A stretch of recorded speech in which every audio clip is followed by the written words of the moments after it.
Drugs విక్రయిస్తున్న 6 సభ్యుల ముఠాను గుంటూరు పోలీసులు arrest చేశారు. బెంగళూరు నుంచి డ్రగ్స్ తెచ్చి అమ్ముతుండగా బుడంపాడులోని అన్నపూర్ణ కాంప్లెక్స్ వద్ద పట్టుకున్నట్లు గుంటూరు జిల్లా ఎస్పీ వకుల్ జిందాల్ తెలిపారు. నిందితుల నుంచి 17 గ్రాముల ఎండీఎంఏ డ్రగ్స్ స్వాధీనం చేసుకున్నట్లు చెప్పారు. మాదక ద్రవ్యాలు తయారు చేసేవారిని కూడా గుర్తించే పనిలో ఉన్నామన్నారు. గంజాయి డ్రగ్స్ ముఠాలపై కఠిన చర్యలు తీసుకుంటామని హెచ్చరించారు. మాదక ద్రవ్యాల నిరోధంపై విద్యార్థుల అవగాహన కల్పించేందుకు రేపటి నుంచి సంకల్పం పేరుతో ప్రత్యేక కార్యక్రమాలు నిర్వహిస్తున్నట్లు ఎస్పీ వకుల్ జిందాల్ తెలిపారు.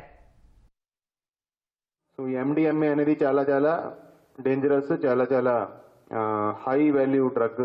అది సింథటిక్ డ్రగ్ కింద వస్తుంది. అంటే అది ఎక్కడో ఇది మ్యానుఫ్యాక్చర్ చేయాలి, ఒక కెమికల్ ప్రాసెస్ ద్వారా దాన్ని మ్యానుఫ్యాక్చర్ చేసి వాళ్ళు సరఫరా చేస్తుంటారు. అది చిన్న క్వాంటిటీ ఉన్నా కూడా చాలా హై ఇంపాక్ట్ దానికి ఉంటుంది. ఇది కన్జ్యూమ్ చేసే వాళ్ళకి దాంతో అడిక్షన్ అవుతుంది.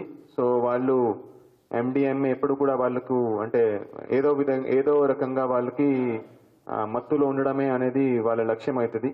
దీంట్లో 6 ముద్దాయిలలో శ్రావణ్ అనే ఉన్నాడు, బెంజమిన్ శ్రావణ్ అనే అతను ఉన్నాడు A2. అతని మీద పేదక కానీ పిఎస్లో ఆల్రెడీ ఒక గాంజా కేసు ఉంది. షేక్ రోషన్ అనే అతని మీద ఇంతకు ముందు 2 కేసులు ఉన్నాయి. నగరంపాలెంలో ఒకటి ఎండిఎంఏ కేసే ఉంది. అదేవిధంగా గుంటూరు ఎస్సీబీ స్టేషన్లో కూడా అంటే ఎక్సైజ్ స్టేషన్లో కూడా ఒక గాంజా కేసు ఉంది. నవీద్ అనే అతని మీద కూడా ఎండిఎంఏ కేసు ఉంది నగరంపాలెం పోలీస్ స్టేషన్లో. సో ఇంతకు ముందు కూడా వాళ్ళ మీద ఎండిఎంఏ సరఫరా చేస్తూనే వాళ్ళ మీద కేసులు ఉన్నాయి.